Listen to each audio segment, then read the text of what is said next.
here we are. Oh, Fix my eyebrows. there we went. But my eyebrow was like this right now, so I had to. It's like when your eyebrows are growing up to cover up your bald spot.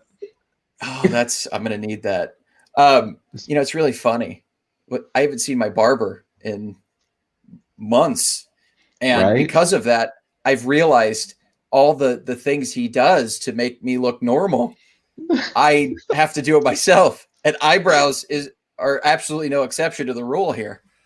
Yeah, I think I'm gonna break down and go see my person, and like I'm gonna do it. It's I can't go much longer. It's been months and months and months, so it's kind of crazy.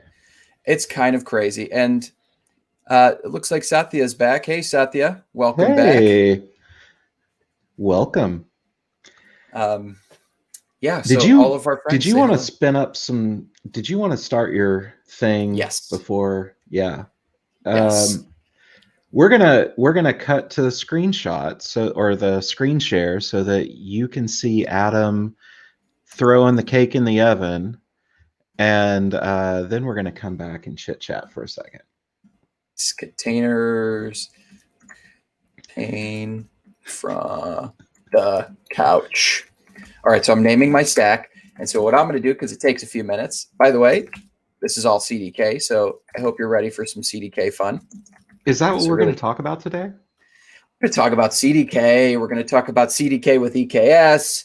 And in case you don't know, I like Python. So we're going to do CDK in Python. Nice. I need a t-shirt that says that, by the way. Man, I still need to get on that t-shirt deal. It's so much to keep up with. Yeah. All right. So that's happening in the background. It's going to take a few minutes. Nice. All right. Let's, do we want to leave that up on the screen, or do we just want to come back to it? Either way, we can come back to it. So Alex Smasha, hello, welcome back. And finally, Alex Smasha, thank you for having a non-broken image. Oh yeah, finally. I've been meaning to mention that because at 404s, I even dove down to figure out why, and I don't know. I still don't know. But true story, Alex Smasha. Brent looked up your image to see why it was broken, and because he wanted to have it fixed. That's hilarious.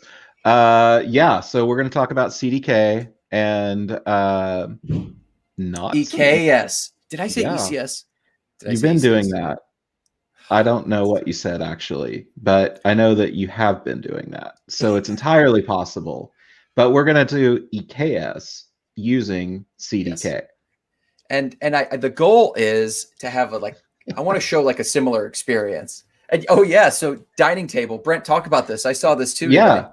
Yeah, it was document DB from the dining table. No, my buddy Chad, he is an amazing SA, knows tons about databases and managing your data and stuff like that. And he reached out and he's like, "What's this containers from the couch thing? I feel like I need databases from the dining room table." And I was like, "Well, that's a lot more words." It's a long hashtag. It really is. But he put it all together and made it work. And I actually watched the stream this morning, and it was really good. So I expect that's gonna take off. And because we talk about managing containers and orchestration and those are problems that I think a lot of our audience contends with and has to figure out problems to solve and all kinds of stuff. There's a whole other world of problems when it comes to managing your data. There's indexes and there's sharding and all kinds of stuff like that we never even have to touch on. We don't even have to think about our processes. We just want to make sure they're running. And if the database is slow, then that's a different team. So, oh, thank you. Yeah, exactly. So yeah, I'm actually a little bit excited to learn more about databases and about document DB and Totally. stuff by watching that show. So definitely tune in if you have to do anything with MongoDB style databases and are interested in document DB, then check out crap, I wish I could remember the exact name of it, but I think it's Document DB from the dining table. That sounds right. I believe that's what it is. And Yeah, yeah, I am interested in learning more about that. So I'm actually really stoked to watch that show. So that should be yeah. cool. And if you want to get Chad going, just get him talking about football. Like throw him some football to database analogies and see how he handles those. Okay. So Very I good. can't think of one, but surely someone out there can come up with something. Yeah, it reminded me of Ace Ventura that was on recently, and the laces were out, and I'm just trying to think of some reference there to blow the field goal. Anyways, you have to see Ace Ventura. I'm crazy. So okay, that's really cool. But let's talk about CDK. Oh, but before we do, Book just said few minutes with quotes, and yes, that's fair. Okay, you called me out, and that's totally fair. It's a little more than a few, maybe 10. We could have done this with K3S, but I don't know. This is a little bit more exciting because it feels more production-y.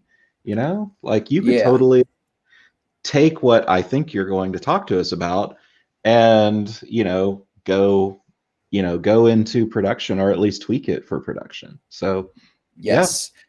And so Alex Masha asked if this was related to the latest ECS update. So no, the latest ECS update with the ECS extensions is super amazing. And I do plan on demoing that if Nathan Peck doesn't do it, because Nathan Peck is the person who actually contributed that code. And I think he'd be the best to do it. But if he doesn't, I will gladly do it. But he's going to come on the show. We're going to get him on to talk about it. Yeah, it's been too long. So we got to get Nathan back on here. Yeah.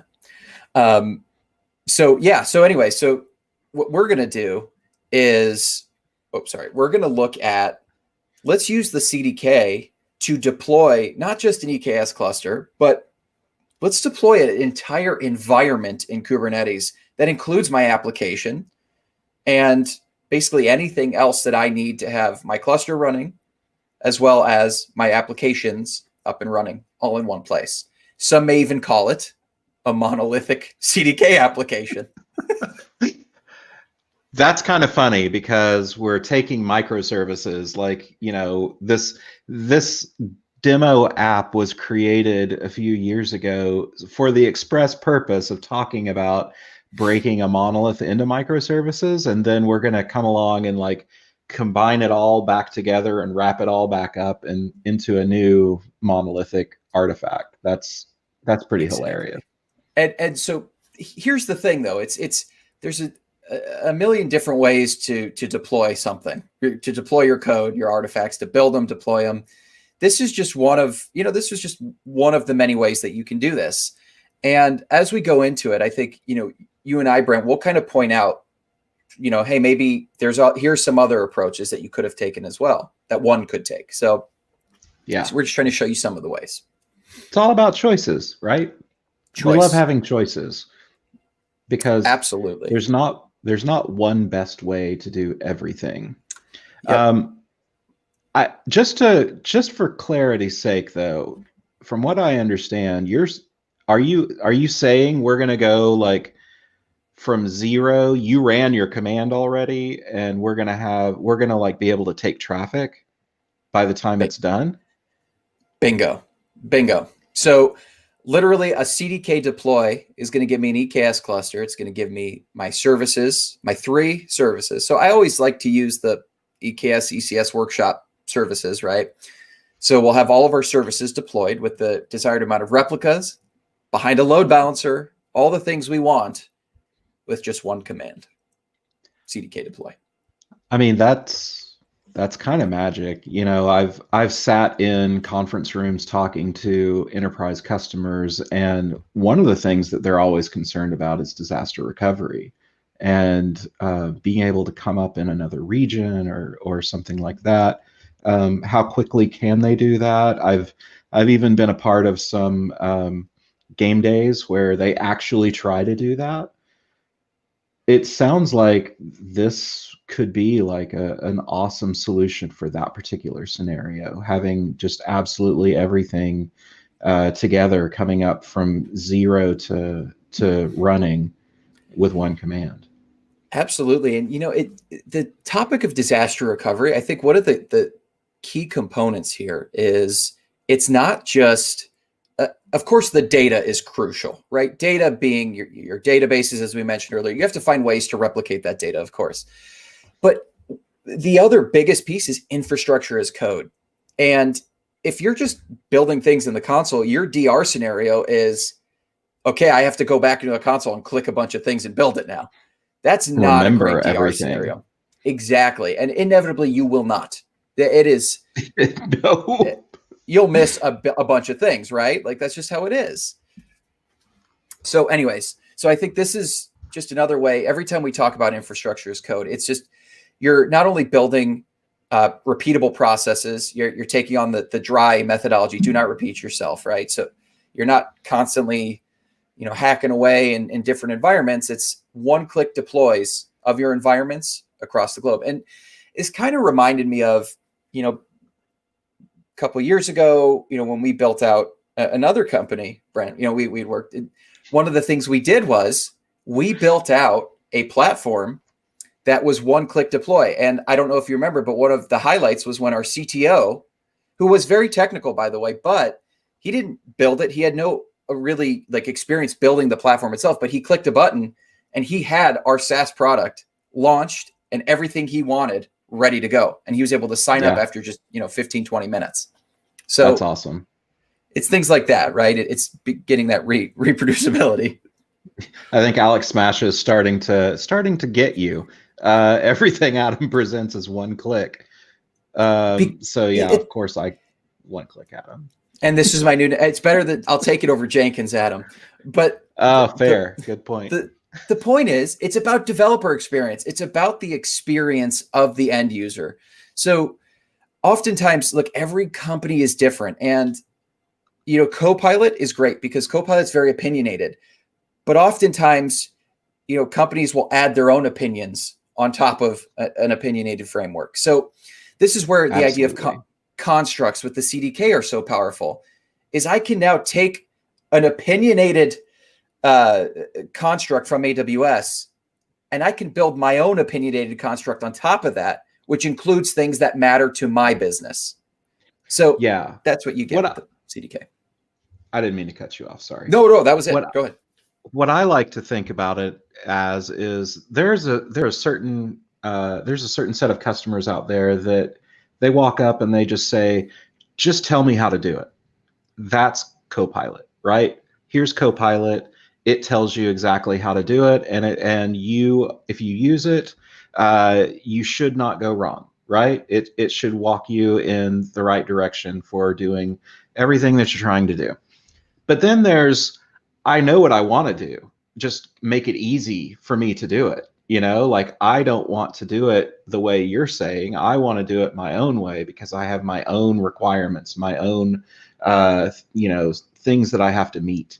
And in that case, that's where CDK really shines because you're going to walk your own path. You're going to blaze your own trail, but you want to be able to do it in a very repeatable way and a very easy way. And so breaking those constructs, down into their small pieces and just. Yep. And I think you actually just cut out. So I'm going to continue on. Brent, you there?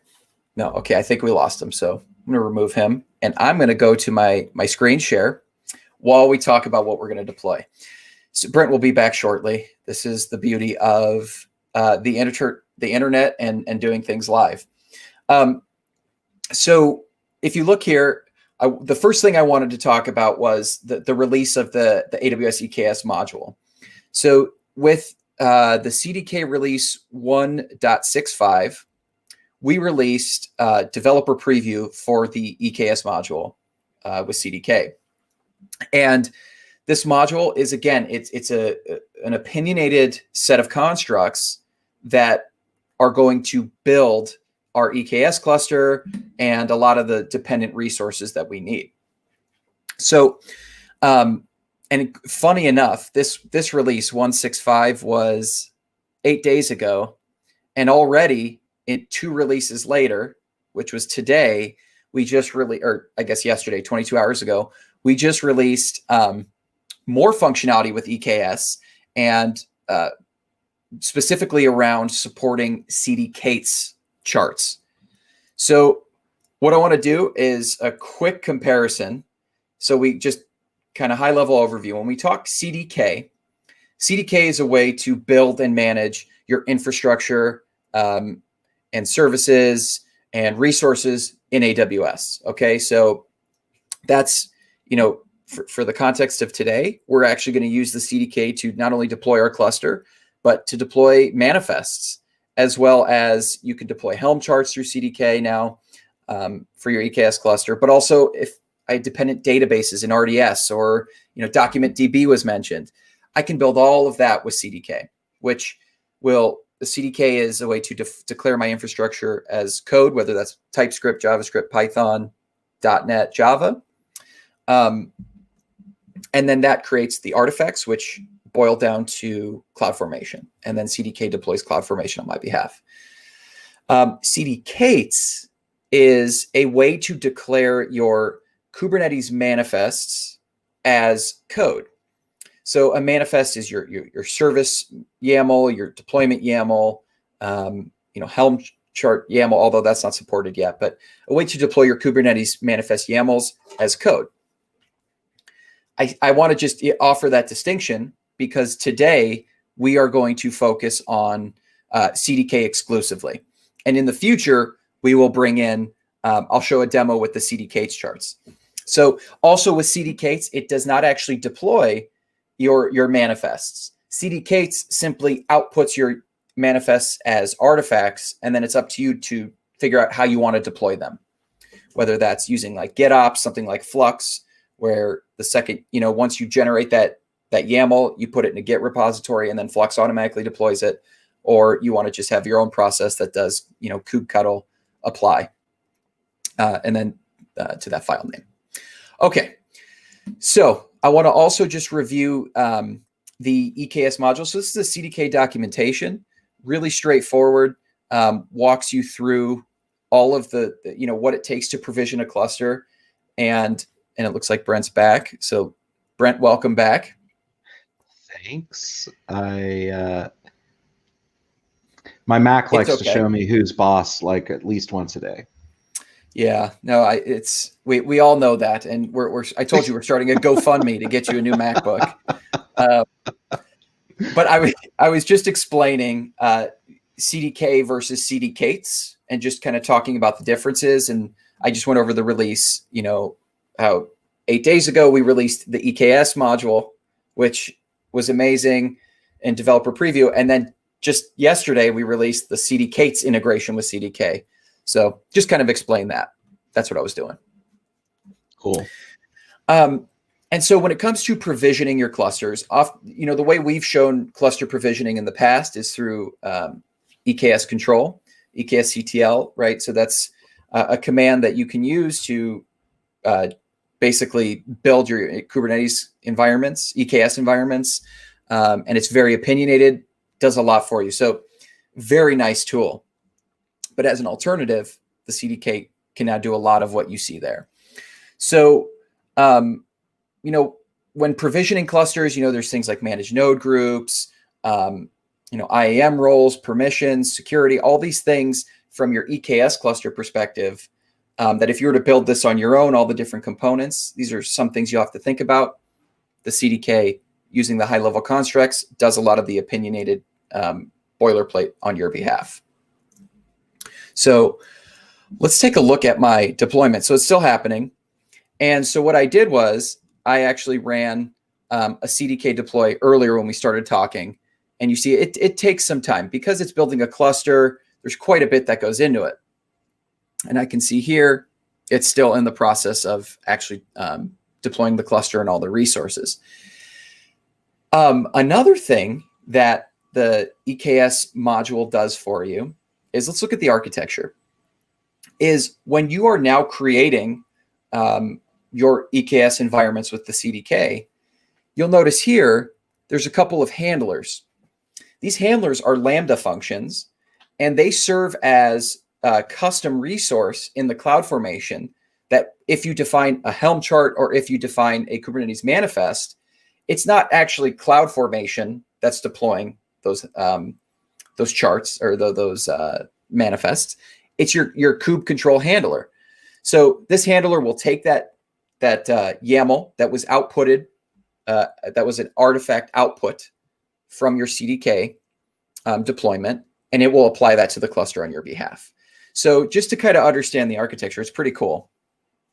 I can hear you. Can't hear me, I can hear you. Yep. Oh, sweet. I just noticed my microphone isn't working, but maybe I have a different microphone that is. Headphones, probably. Yeah, probably. No, I forgot. Oh, yeah. So where does this Lambda come from? So this is, you don't even, when you're building this, you don't even like know about it or touch it. This is all built through the EKS module. And again, these are the higher level constructs that are handling all of this business for you. So this is when you create your EKS cluster through the CDK, this gets created on your behalf. I see GlueScap asks, do you prefer Helm or other tools like Customize? You know, this is kind of one of those situations where if I'm talking in terms of like what do I prefer to use, I actually like Customize quite a bit, probably more than Helm. But at the same time, because what I'm doing in this situation is just, you know, putting it into code, I really don't care what the implementation turns out to be. It's an implementation detail. So, you know, that the construct, the point of it is to abstract me away from it. So it means I don't really care whether it ends up being Customized or Helm or something else, you know. But yeah, if I'm like at the keyboard running stuff myself, then I'd probably pick Customize today.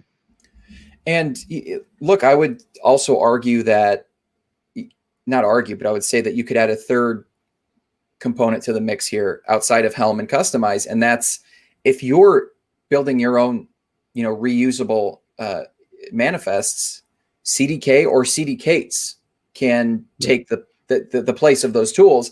And it's not to say that one's better than the other, but like you mentioned, you prefer Customize.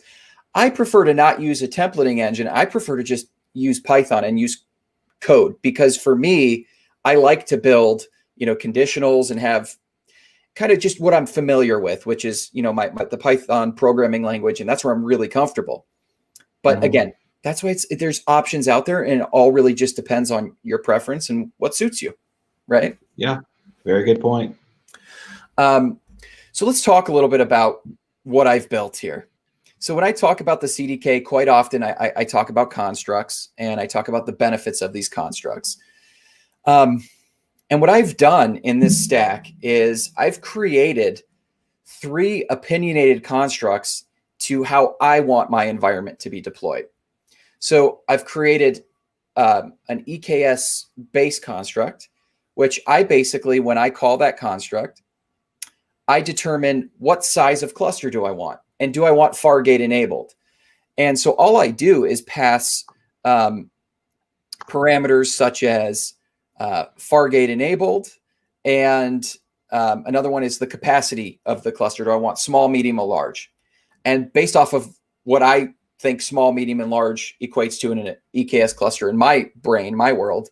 And by the way, this is really just for demo purposes, but I then have logic in my construct to say, well, if you say you want a small cluster, I'm going to give you T3 instances, and I'm going to give you 3 instances in the default capacity, the default node group that we will build in this cluster.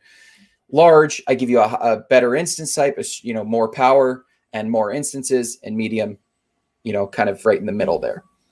And so the idea is with a construct, I'm now adding my opinion and how I think my environment should be built on top of the basic constructs that will actually build these resources for me. I call it constructception. It's like an inception of constructs that just... I'm not going to attempt to repeat that word, but also... I just realized how that sounds. And this is why I just shouldn't speak publicly. Wow. So Texan Raj has a question. Well, first, actually, he had an earlier question. Can you send the GitHub URL for your CDK deploy? And if I'm just going to go out on a limb, maybe if it's not in GitHub yet, you'll put it there and maybe send the URL, tweet it or something, maybe. I don't know. What do you think? The GitHub URL is this for my code itself? Yeah, I think for the CDK deploy. I don't have this code posted to GitHub yet, but I will at the end of the day here. I'll push it up. So just look at Adam J. Keller. That's me on GitHub. Follow me on GitHub, and then you'll see that repo come up soon. Perfect. And then he asks, at cluster instantiation time, can I create a bottle rocket instance, and how do I do that as a managed node group with CDK? I feel like, and I just want you to know, I didn't pay Tex and Raj to say this, but I am going to, I want to demo that because that's a great point. So take a look here. In my construct, I have my EKS cluster definition, okay, which is just building a simple cluster. But also, if I want to enable Fargate, here's my Fargate. So on an EKS cluster, when you want to enable Fargate, you have to create a Fargate profile on that cluster.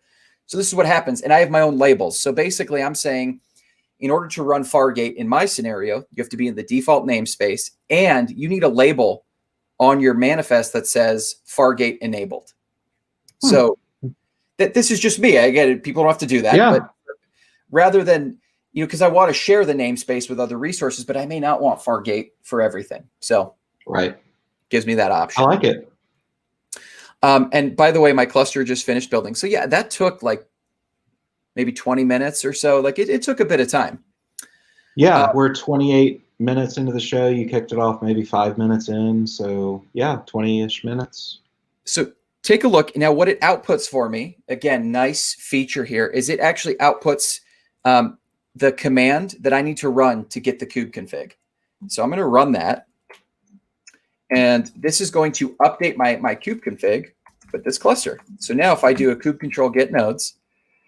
How's the font size, Twitch? Let us know if it needs to be bigger. Thank you. Should I just do that? And this is where I'm going to spend 10 minutes trying to figure out how to make my font size bigger. Oh, story of my life here. Hang on. This really needs to be a hotkey or something. Yeah, seriously, Richard Boyd, help me out here, please. Okay. I made it a little bigger. Let's see how that goes. Okay. So I updated my kube config, and I was able to just see my nodes. And if you look, when I created my cluster, I created it. I didn't pass in anything about the capacity size, so it defaulted to small. But I did say I wanted Fargate as well. So what I want to do is, actually, let's see. Oh, shoot, where'd it go? So yeah, just to show for small or other, there should be 2 instances, 2 nodes, and I'm using T3 size small. So you could take a look. There it is. I have 2 nodes, get nodes -o wide, and you can see the details of my instances. They're up, they're running, they're ready to go. It looks like I have 3, so I must have specified small somewhere, and I didn't realize it. Oh, well, no, one's a Fargate. The other 2 are nodes. Yes, that's right. Thank you. I forgot about that. One of my services is running on Fargate. So we actually have 3 services we deployed, one of which is running Fargate. Actually, maybe a couple of them are. But that's a great point. So you can see I have a Fargate task coming up, which by the way, I have my 3 services here. So again, I created high-level constructs for my manifest deployments. And so I have my node service, my crystal service, and my front-end service. All I'm saying is here's my labels, here's my port, whatever. Here are just some items that I want to use to define my my service deployment. But take a look at my Node.js service. I added Fargate enabled as a label. So that's why my crystal service, my front-end service, they're going to run on the EC2 backed nodes. But my Node.js service is going to run on Fargate because I added that label to the service. Nice. And Texan Raj points out, wow, it uses containerd as runtime. That's actually a feature of Fargate Platform 1.4. So you can start using that anytime you feel like it. But we introduced that when we introduced the latest the Platform 1.4. Yep. So now, if did you define anywhere? Did you define that you wanted Fargate Platform 1.4? I did not. So it's just default. Nice. I went with default Fargate settings. Interesting. When creating this. So if you look at my EKS base, I simply just said add Fargate profile. And again, everything, like a lot of the nice features with CDK is I can take I create a cluster, and now that cluster has a ton of attributes and methods that I can call or use to build on top of that.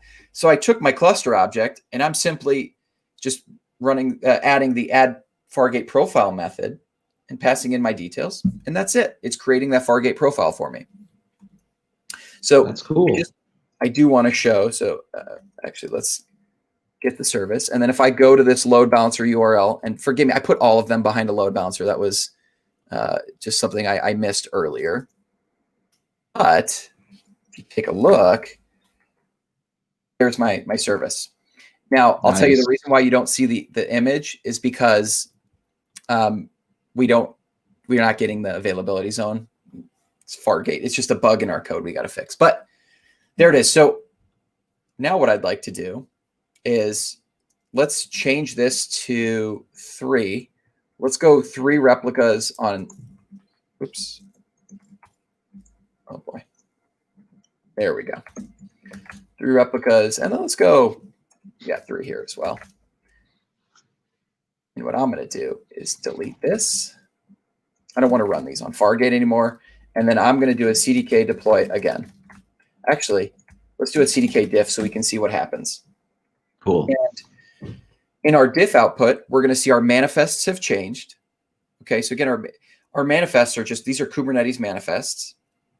But that's it. So I'm literally in this entire stack, I'm managing my Kubernetes cluster in EKS, and I'm also, all my services deploying to it are there as well. So it's literally just, if I was, if I had a mono repo, or I had some sort of team where like I just wanted everything in one repo and I wanted to manage it in one place, this is a great way to do that. So I'm going to I really like it actually, because when you referenced when we did something like this a long time ago, one of the downsides to it was it took a long time to sort of compute and apply all the changes. We were using Terraform, and everything was built as one giant Terraform stack. And this, on the other hand, is still fast. CDK diff shows you very quickly, the only thing that it's going to go change.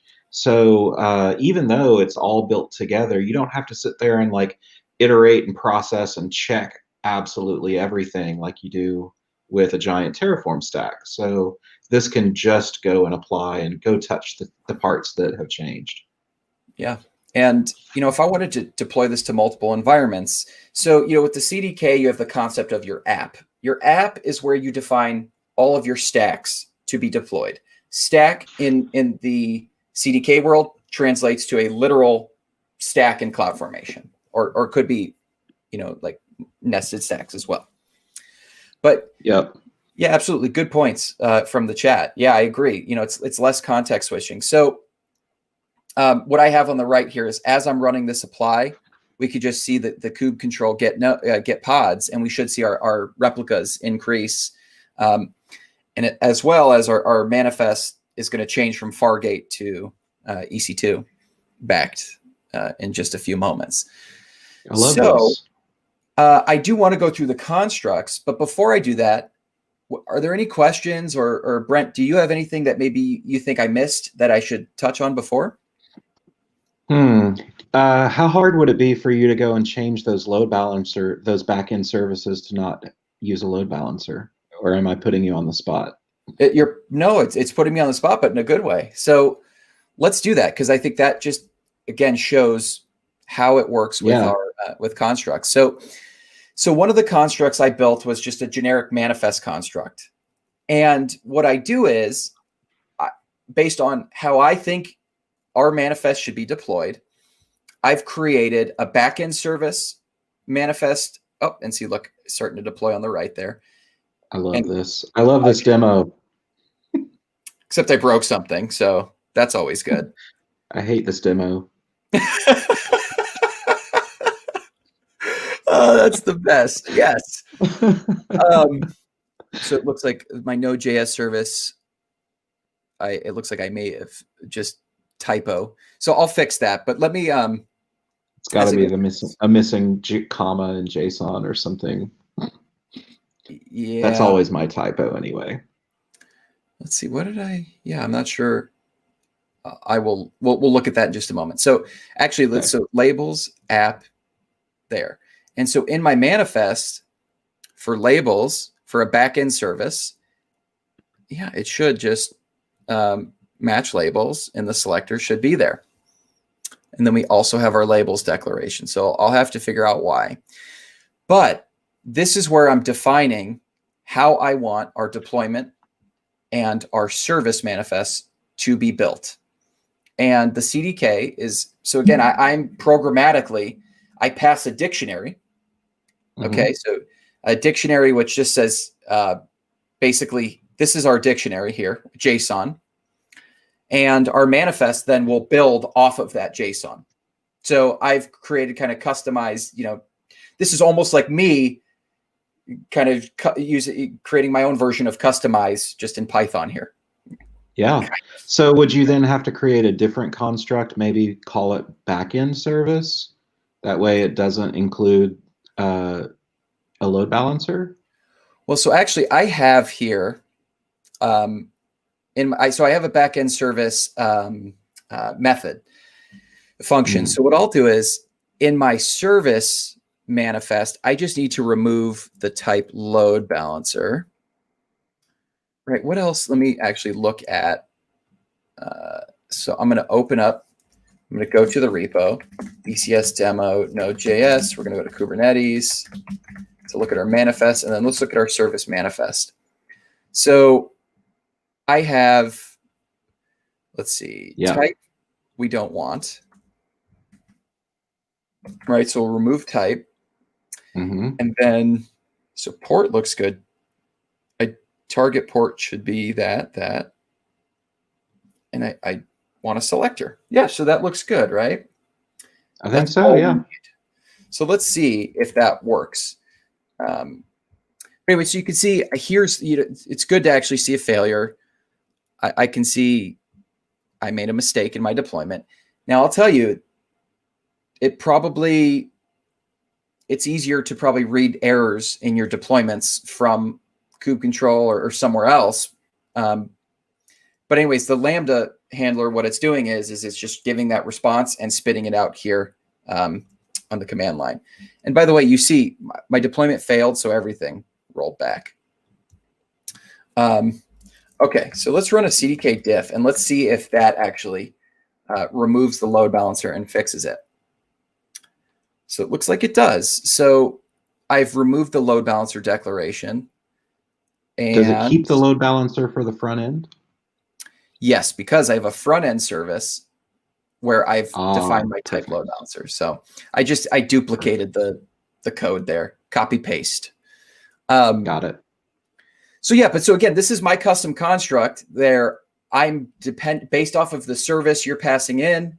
the service type, is it back end, front end? I have opinionated ways of deploying those. And that's what I'm passing to this construct. And then from there, I'm using the Kubernetes manifest construct, which is what actually will build the template and deploy it. That's what it's responsible for. Nice. So let's try again. Let's see if it breaks. Oops. Okay. And we'll see how that goes. So what it does, though, is it creates those artifacts, right? Those manifest artifacts, publishes them to S3, and then the helper, the Lambda handler, will apply those templates for me. I mean, that's such a cool workflow. Yeah, thanks. It was just, just something to, and yeah, that's the idea is, it's, again, I'm the operator. My job is, and what I would do is obviously put this into a pipeline, right, and have different ways to deploy this. I wouldn't do this locally for production from my workstation, my laptop, my IDE. Right, and that's actually probably worth expanding on a little bit, because we aren't trying to build something that is an amazing developer experience, because we don't want developers to have to do all of this, right? This is operating the cluster. So this is operating the applications that are on it and that sort of thing. And putting that into a pipeline is definitely a good way to go. It's highly recommended. Yeah, and CDK has made this a lot easier with the CI/CD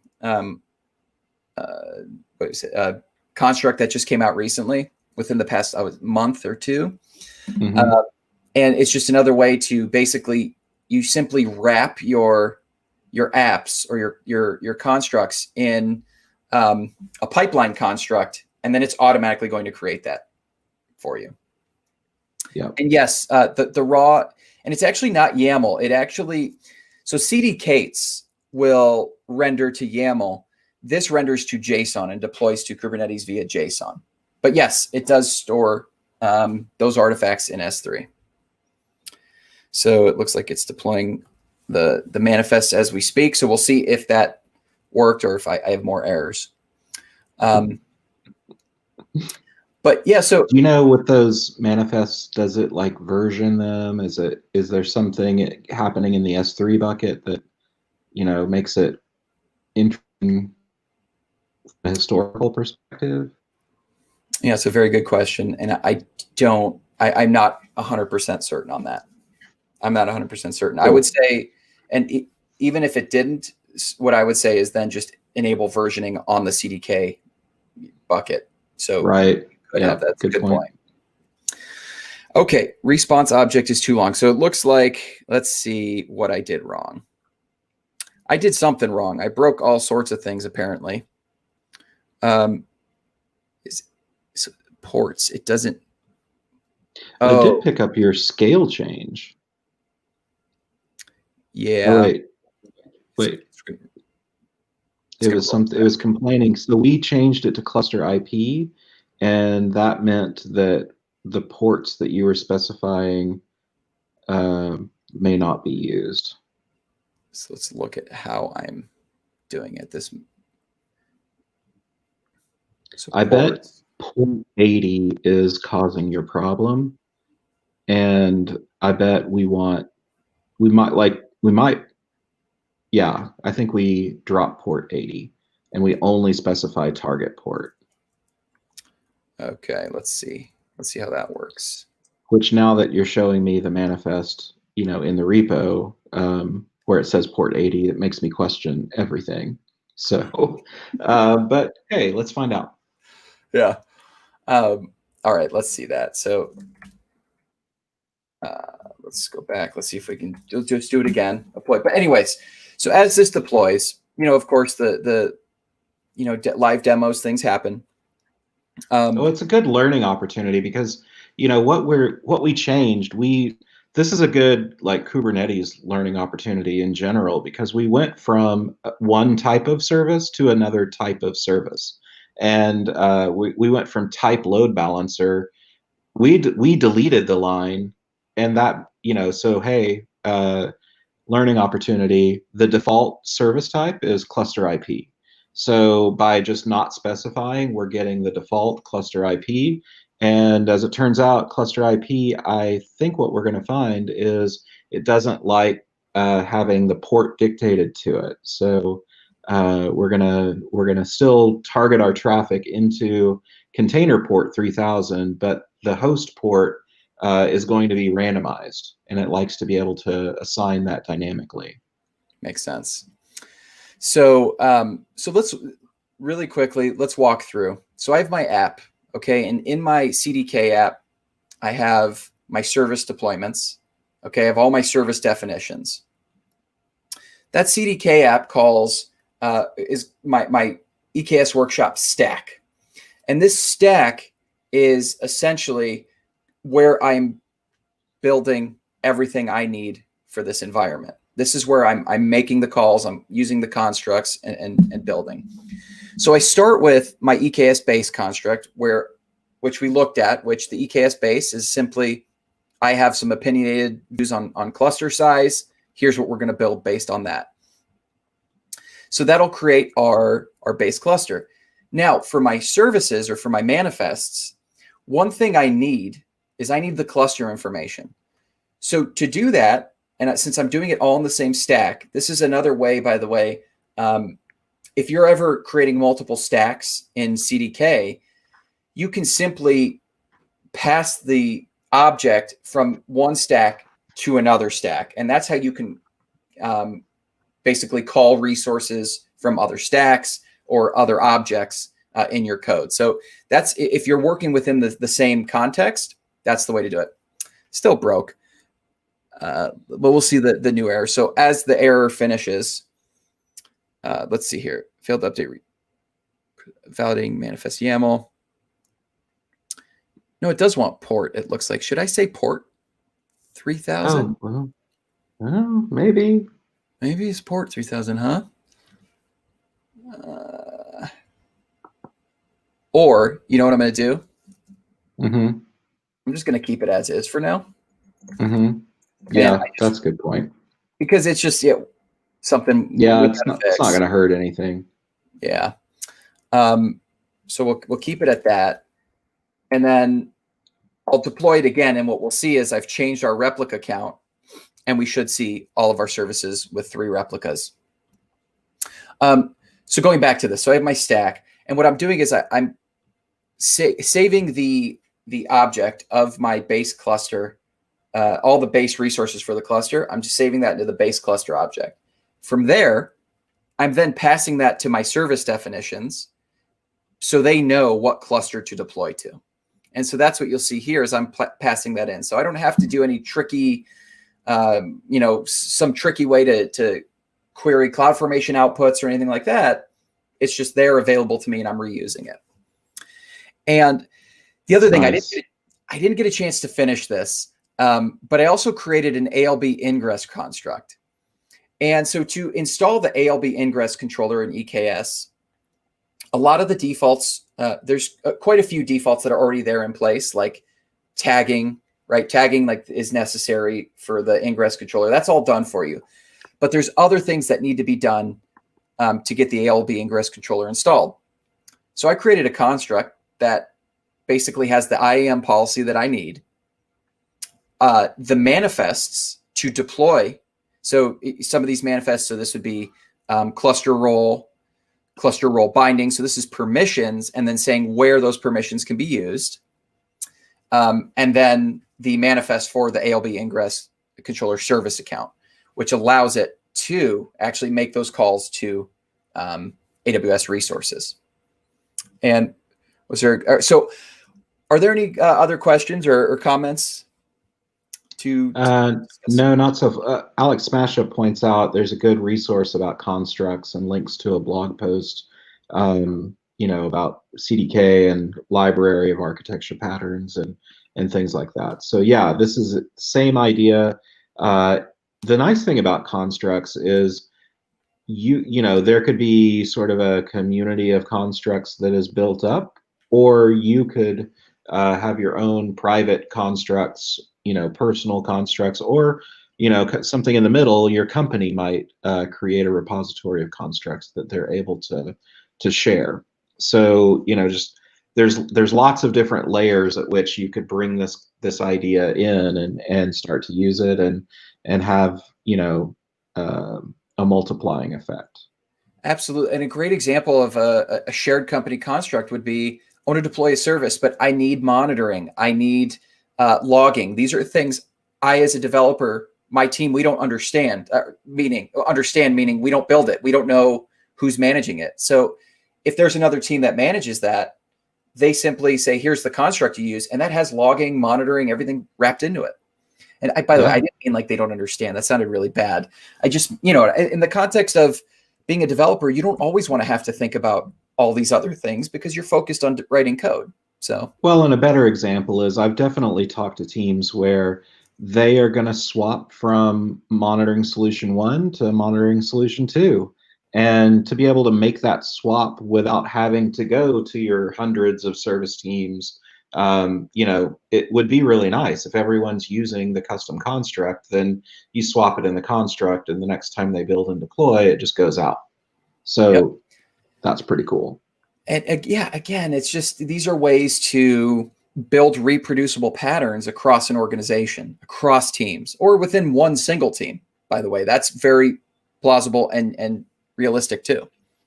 So we're deploying, and now it should work as expected now. Although the one thing I removed was that Fargate label, and I don't know. I think that's okay. But we'll see. We'll see. I'll bring it back if not.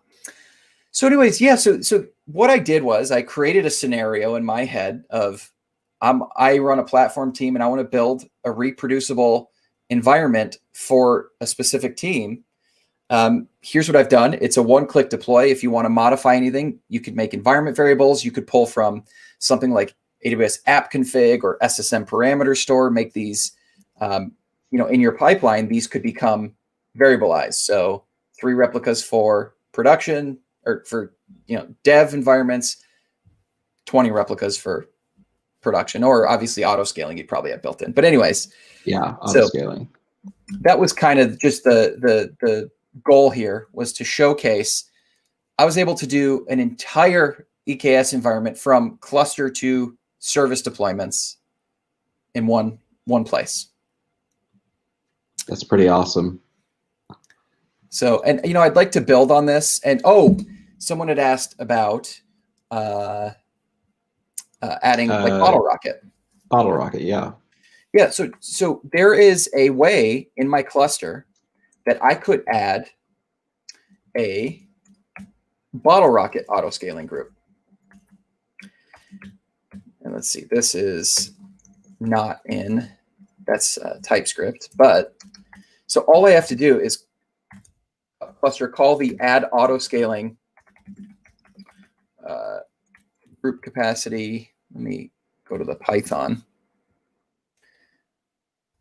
Auto scale. Let's see. Auto scaling group capacity should be. Is it? Oh, no, I'm sorry. It's under cluster. So I go under my cluster, and then this is where I add auto scaling group capacity. And I can use this method to add Bottle Rocket nodes to my cluster. Nice. So again, and what this is doing is this is creating an auto scaling group on my behalf and then adding that as a node group. But this is not a managed node group, by the way. Okay, so that's one thing to just point out, is that is so I can add just a generic auto scaling group that I can manage, but then also I can also add a managed node group as well. So a lot of power here. Yeah, I think it's my Fargate config. I messed it all up, but when you deleted, did you is it comma sensitive? Because I think there was an extra comma. I deleted the comma. You did? Oh. Yeah, I'm gonna be honest. Let's if I go back to my manifest here, passing in labels. So it should. Where does it say? Match labels. So it should app ECS demo. I said ECS demo. Oh, that's the name of the repo. Well, it is, yeah. Yeah, that's fair. Yeah, I'm not able to see what I'm missing right now.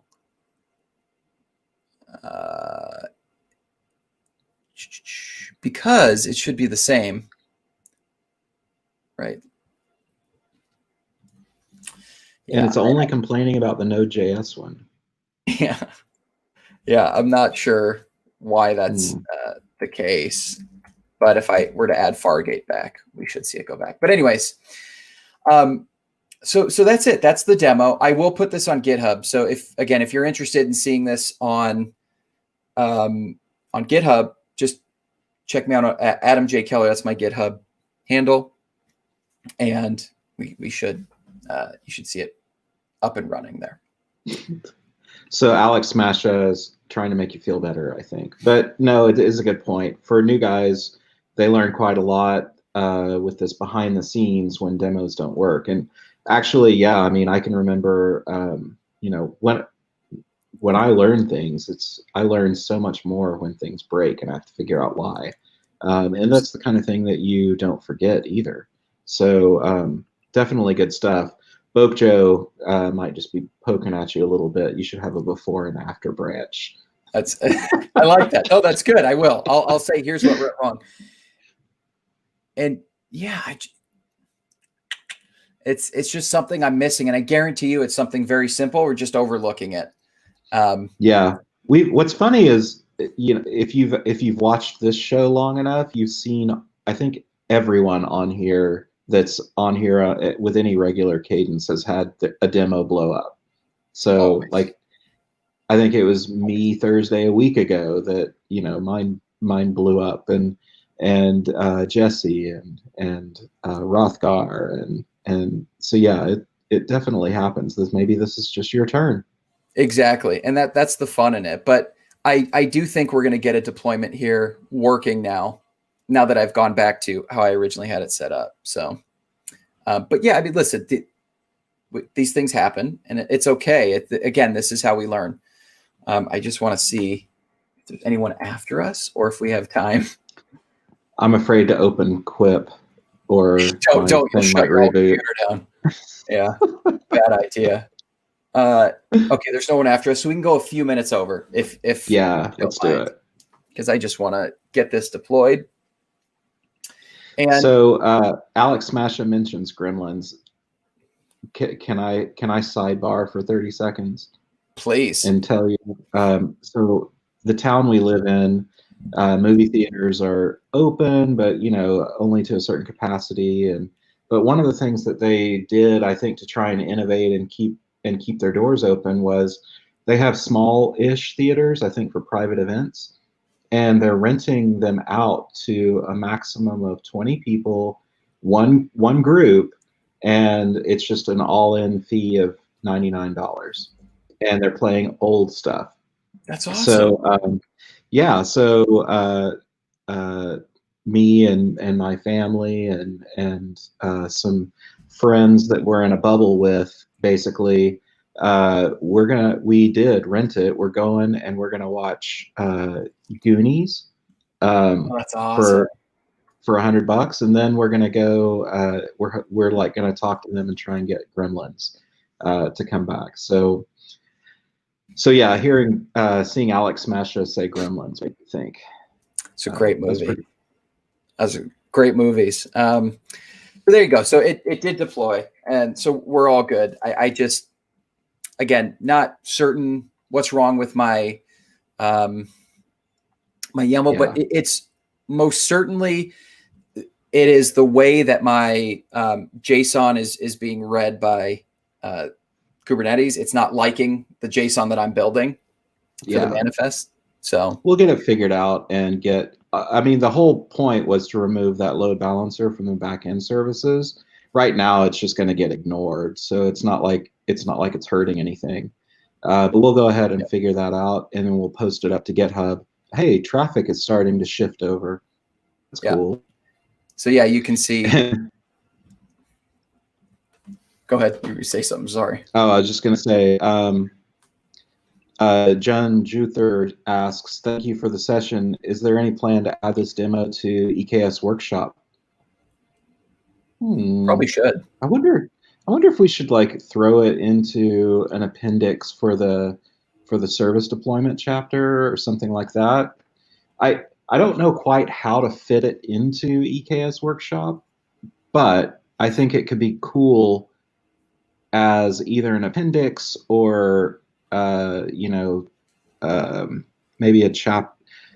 I don't know, because it means that we have to explain the CDK. It means that we have. There's a lot that it implies or that it brings in, but I think we should.